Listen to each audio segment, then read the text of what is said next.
You are like a brother to me, and I will always love you as a friend. I think we should make it feel like show 1 or 2 instead of 7,000. A lot of Sajak is very dark these days. For 41 years, Pat Sajak was the host of Wheel of Fortune. That's not the whole truth. Everyone thought he quit because he was tired. In 2025, Pat finally told everyone what had really been going on. He talked about an issue with his health that almost killed him. He said that leaders made him feel pushed out, but he also said something that no one saw coming. His own family was shocked by something about his last days on set. It's not what you think that he left for. Born on October 26, 1946, in a poor area of Chicago, Pat Sajak never had much money and didn't know what the future held. His father, Leonard Anthony Sajak, worked long hours in a factory. His mother, Joyce Helen Sajak, tried to keep the family stable in a small house that never felt big enough. Pat's early years were rough because he was poor, and they changed the way he saw the world. His last name, which is Polish-American, was Sajak at first, but he later changed it to Sajak because he wanted to sound like everyone else. The boy's choice showed a lot about his desire to fit in. Who wanted to get better and wouldn't let a rough youth run his life. He slowly became stronger during those days, and he carried that strength with him everywhere. When he was 17, everything changed.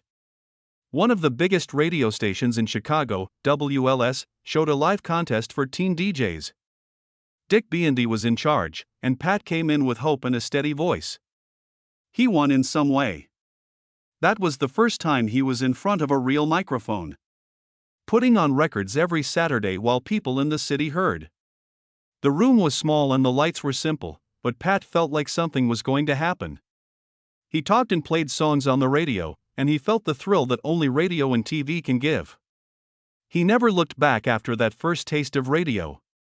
He worked different jobs to support his family after graduating from Farragut High School in 1964.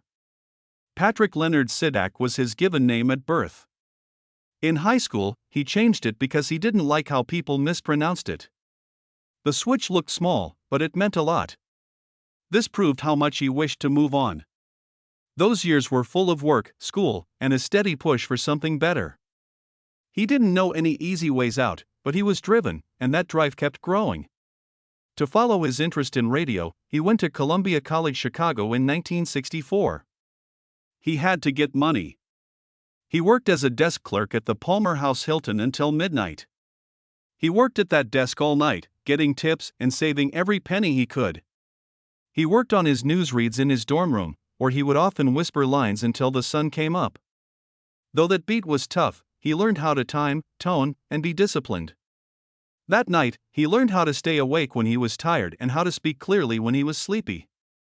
Those quiet hours helped shape the voice that people would later recognize on TV. There was another wound behind all that work. Early in his life, his parents got a split, and his mother married someone else, Walter Bacall. The change made things less stable, and Pat always wanted to feel safe but never got it. He had to find his own balance as an adult because of those mental cracks. He told himself that he would not go through the same hard times again. That promise made him want to work in a job where he could make something stable by hand. He thought more about his future and was careful about the risks he took after that. He got his first big break in 1966. WEDC hired him for the shift from midnight to 6 o'clock. He worked steady hours and only got $1.25 an hour to read the news. It was a small but real job. He learned how to stay calm even when there was no one else in the classroom and the city outside was asleep. It taught him how to connect with people he couldn't see. During that shift, he was in charge of a microphone and had to be responsible for it. Every week it helped him feel better. After that, the draft came. He came to the U.S. in 1967. Army when they were 20 years old. He first worked as a clerk typist because he thought that would keep him out of trouble. But someone saw that he had experience with private radio. He was then sent to the American Forces Vietnam Network in Saigon in October 1968. He was the host of the Dawnbuster morning show from October 1968 to December 1969. He played music, made jokes, and tried to lighten up the mornings for more than 500,000 American soldiers. Adrian Cronor made the call to Good Morning Vietnam famous, but Pat went on with the same spirit. His voice was a thin line between home and the war. He took Cronor's place as the Dawn Buster. Rocket attacks were popular in Vietnam during the time when the Tet Offensive was still going on. There was danger everywhere. Still, Pat sat behind the mic every morning and tried to make people feel better. He played music by the Beatles and James Brown and kept things light even when there was fear in the air. He wasn't in the front lines, but he lived close enough to feel the danger all the time. His station was hit once, so he and his friends had to hide. Those moments stuck with him and shaped the calm, gentle way he acted on TV later on. He did something wrong on December 25, 1969, that stayed with him for years. Pat heard to President Nixon's Christmas message for the troops through headphones while he was in charge of the broadcast. He turned on the music and flipped the switch because he thought Nixon was done. Nixon did pause though, and then he kept talking. Pat found out too late and chose not to come back during the show. A lot of troops didn't hear the rest of the president's welcome because of that. Pat felt bad about cutting off the President of the United States and later said he really felt bad about it. Even though he joked about it years later, it hurt to remember. He will never forget what he learned in Vietnam.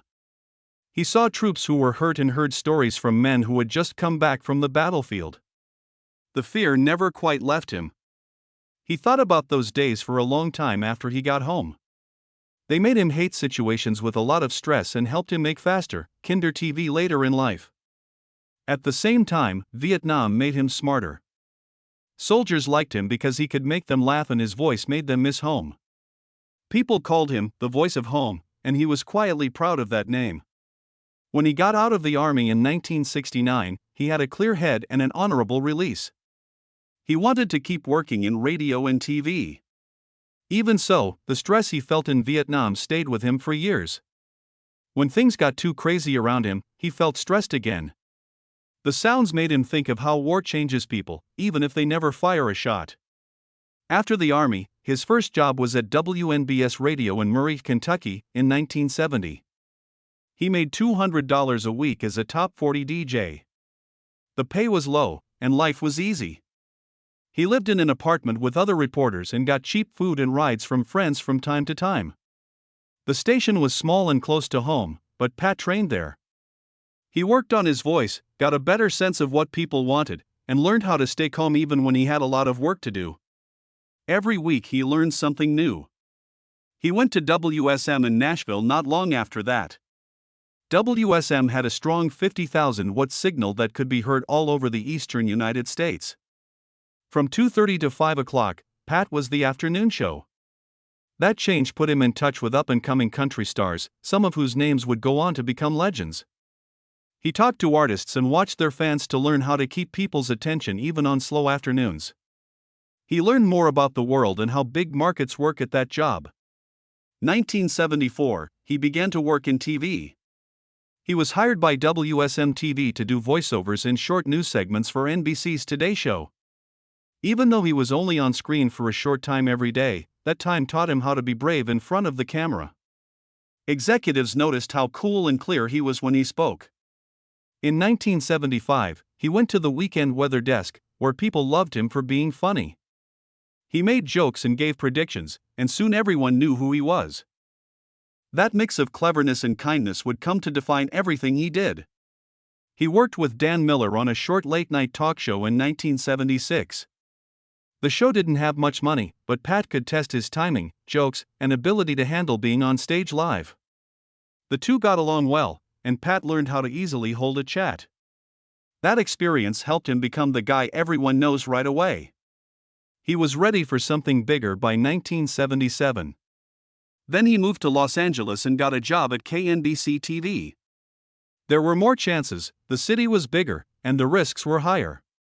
He switched jobs and now tells the weather for the West Coast's biggest TV market. It was that move that made everything else possible. That Nashville had. Los Angeles gave him the chance to rise and taught him how to deal with failure and stress.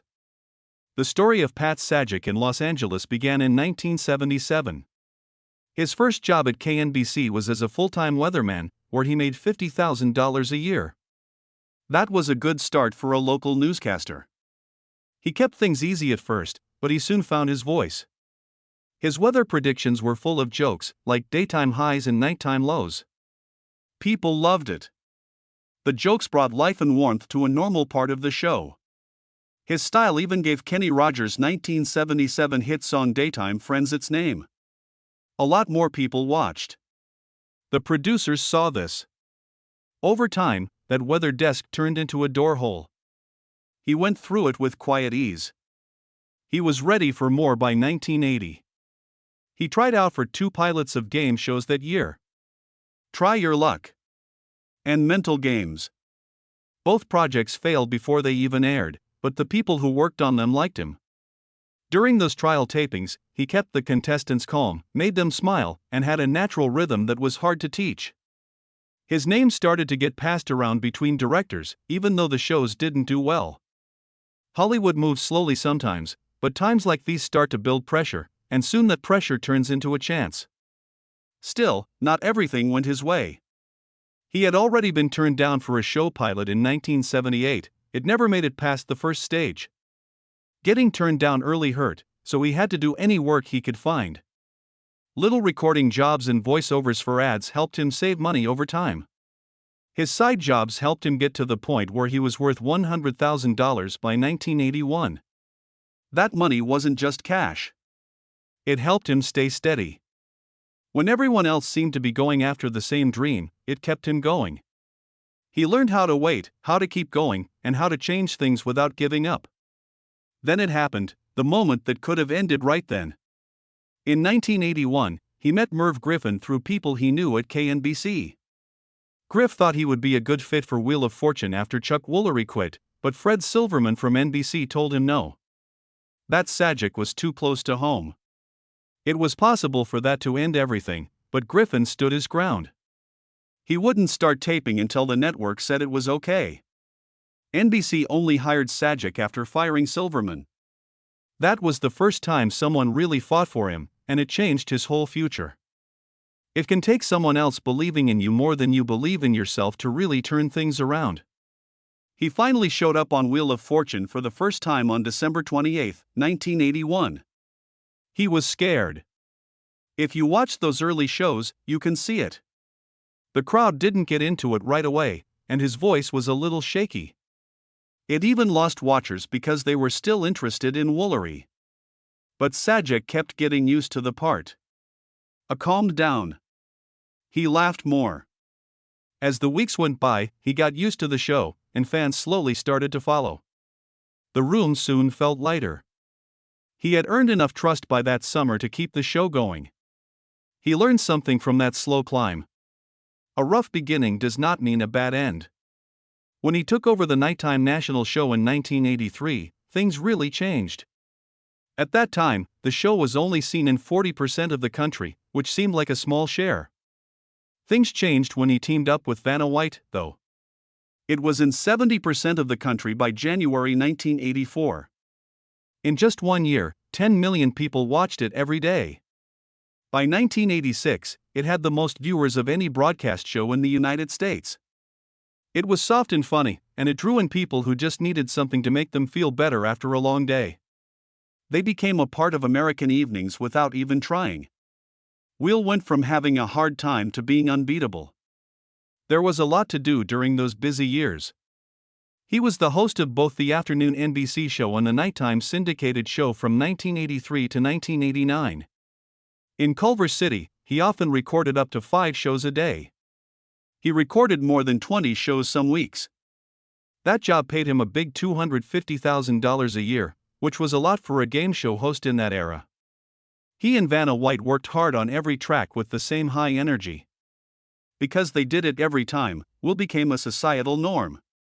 It felt safe, warm, and like home, so people watched. Then something happened in 1984 that changed how people saw him. Someone buzzed too early during one puzzle. Sajak lost it. He yelled, "Wait your turn." It was all over the newspapers and morning shows. Some people thought he went too far. It was his first big scandal, but it also showed people parts of him they had never seen before. The fact that he was direct and funny made people want to keep watching. He was easy to relate to because he made mistakes like everyone else. He did one of the most famous game show pranks ever with Alex Trebek that same year. They switched places. Trebek was the host of Wheel of Fortune. Sajak ran Jeopardy! The move was shown as a joke on April Fool's Day. Sajak did badly on Jeopardy! And even lost $5,000 on Wheel. During the bit. It worked out really well. Fans loved seeing both men do things that were outside of their comfort zones. It also made everyone remember how closely the two shows were linked. People still talk about that swap as one of the funniest tricks ever seen on a game show, even after all these years. His job kept taking him to new places. He played a Buffalo newscaster in Airplane 2 in 1982, right before he became a rising star. It was a short but funny appearance. He made up lines that made fun of weather reporting on the spot. He made $10,000 for that short time on TV. Even though it was a small part, it showed that his humor was good for more than just game shows. Wheel of Fortune had reached a new level by 1985. Plus it beat Jeopardy! In reruns, and 30.7 million people watch it every day on average. It was more than twice as much Jeopardy! Is listening to. Together, Sajak and Vanna White were one of the best TV pairs. Every family in the country made Will a part of their nightly routine because of how well his dry wit and her calm charm matched each other. What a game show could be changed because of it, but his success did not keep him safe. In 1989, he moved into late-night TV with The Pat Sajak Show. He made $60,000 a week for CBS, which also spent more than $4 million on a new set. There were big people. Joe and Janet Judd, Chevy Chase, and Joan Van Arkansas scores stayed low, though. They were never even half as many as Carson. The show was cut from 90 minutes to 60 minutes by CBS. The next episode was on March 30, 1990, and Rush Limbaugh was a guest host. He got into a heated argument with the crowd about abortion rights. People were shocked. The show was called off by CBS on April 9, 1990. Sajak didn't even show up in the last episode. Even though it hurt, he had been through worse, so he kept going. Between 1984 and 1989, he also showed up on Super Password more than 65 times during this time.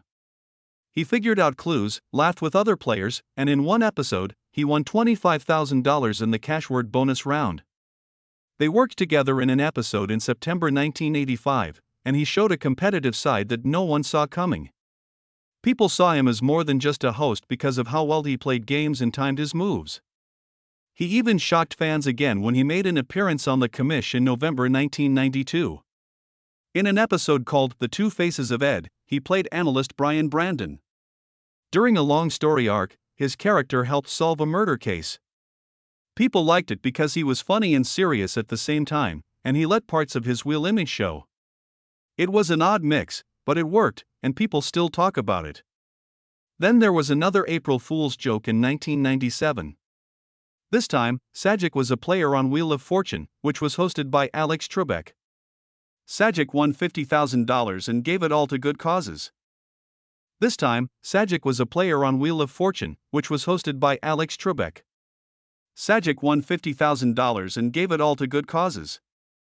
In the fall of that year, he led an episode of Jeopardy! Those two pranks showed how fun he could be when he wasn't acting like himself. Some of his fans loved those parts of his work the most. As a reminder, even famous people can break the rules and have fun with their heritage. Pat Sajak's story kept getting better in a way that felt steady at first and then history-making all of a sudden. From May 2019, when he quietly passed Bob Barker as the longest-running host of a game show, it all began. In the past. The record was confirmed by Guinness World Records after 35 years and 198 days of running Wheel of Fortune. On March 28, 2019, Kimberly Parkrick gave him the plaque. He had been with Vanna White for more than 7,000 shows by that point. On May 8, the moment played. The party felt warm because Vanna had been with him since 1982. Fans could feel the past of their relationship in the room, as it had been going on longer than many Hollywood marriages. More moments kept adding up. In 1993, he got his first daytime Emmy for being the best game show host. Then again in 1998 and 1997. 3 wins, 16 nods, and 2 nominations for Primetime Emmys. It wasn't until 2024 that he got his last win. Because it had been 26 years since his last win, it almost shocked everyone. It came during the Creative Arts Emmys and felt like the end of a career that wouldn't go away. People in the business world admired him so much that they gave him an award for Lifetime Achievement in 2011. He was now a normal part of American TV. No matter how long he was away from the main show, he never really left. He kept hosting Celebrity Wheel of Fortune from 2021 to 2025 after leaving regular Wheel in 2024. They were made in 2024 and aired from April 30, 2025, to June 10, 2025. That run was full of big players. Chris Brown, Chance the Rapper, Tiffany Haddish, Joe Manganiello, Dionne Warwick, and Matt Walsh. Fans paid close attention because they knew these were his last times as a host on TV. ABC pushed it like it was a big deal because they called it his last spin. The shows could be watched on Hulu along with Jeopardy! Master, giving Vanna and him one more chance to be together. Aside from the bright studio lights, another part of his life kept growing while all of this was going on. He had been vice chair of the Hillsdale College Board for more than 15 years before becoming chair in 2019. He gave more than $500,000 to its programs and openly supported its goal to be conservative. By writing and speaking out in National Review, he questioned the accepted view on climate change and took public stands that helped shape the school's character. With his money, scholarships were made possible, and the school grew. His guidance made a big difference in the future of the college. Even earlier, in 2005, he surprised a lot of people by putting money into the Golden Baseball League. It was more than just a quiet venture. It was fun for him to be a part of the league and call the plays during games. He paid more attention to the league in its early years because he loved sports and had worked in the media. It showed that he liked things other than puzzles and prize wheels. After that, there were times when people laughed for no reason. From 2017 to 2024, he read Christmas stories during the candlelight processional at Epcot for tens of thousands of people. He did the voice of a singing bust in the 2021 Muppets Haunted Mansion show called Small Roles. Still, they told people that he was charming no matter where he was. But things weren't always easy. Pat Sajak put contestant Fred Fletcher Jackson in a headlock on live TV in March 2023. It was a crazy event that made news across the country. He had just won $75,000 and was having fun with his dad when Sajak ran up and put him in a wrestler-style hold for fun. He even asked other wrestlers if they wanted him to hit Fred in the face. On March 21, 2023, social media went crazy. Some people laughed, while others thought it was rude. There were clips all over E! News, Fox News, and a huge number of YouTube sites. Officials from the network are said to have warned him about physical stunts afterward. Even though Fred said he didn't mind, the argument went on for days. In just a few months, another event stood out. Angela, a contestant, got $11,900 on January 16, 2024, and she was very happy about it. Sajak suddenly told them to shut up because he looked stressed. The clip went viral right away. Some people who watched said it was a joke. Some people said it was rude and aimed at a woman who was just enjoying a win. Because Angela was black, the event led to more in-depth talks about respect and tone. There was a lot of talk about it on Newsweek, Fox News, and many social media sites. Even though Sajak didn't mean to hurt anyone, the fight got louder than it was on the show. Before that, in February 2021, he said "ID" instead of "IC" to imitate a contestant's lisp. It was a joke and only took a minute.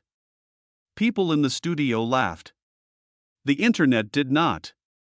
People on Twitter said it was hurtful. It was in the news at the Wrap and Fox News. He said sorry, but the incident served as a warning of how dangerous it can be to be funny on live TV. Then something bigger than any debate happened in life. On November 8, 2019, he got up and went for a normal walk with his daughter Maggie. Within minutes, he was on his back because his stomach hurt so much. When they got him to the hospital quickly, they found that his intestine was stopped. His blood pressure dropped so low that surgery had to be put off. He told me later that he thought he was going to die. He was sick for 2 weeks, so Vanna took over presenting for that time. His family was shocked by what happened. He wasn't ready for it, and it made him think about all the things he had given up to build his job. He looked up at the ceiling and thought about all the things he had missed in the days after surgery. His daughter's birthday, his son Patrick's big steps, and even his wedding anniversary to Leslie Brown, whom he married in 1989 after a divorce in the 1970s. It was in appearances that he talked about these regrets. He and his family went to treatment after the scare. And made him think about how often he had been gone for tapings, even though they had a second place in Los Angeles. He said he would be there more. He said he would slow down. He felt those regrets for a long time. Maggie became a social reporter on Wheel of Fortune in 2021, which made him feel both proud and guilty. She had grown up without him for the most part. He felt the weight of the times he had missed when he saw his son become a doctor. He hadn't paid attention to a part of himself for years until the surgery. Fame had taken the place of family. So, on June 12, 2023, he said he was quitting after 41 seasons. On June 7, 2024, his last show ran. After the show was over, he thanked Vanna for giving him 8,000 episodes. For a short time, the office was quiet. It wasn't just the end of a show.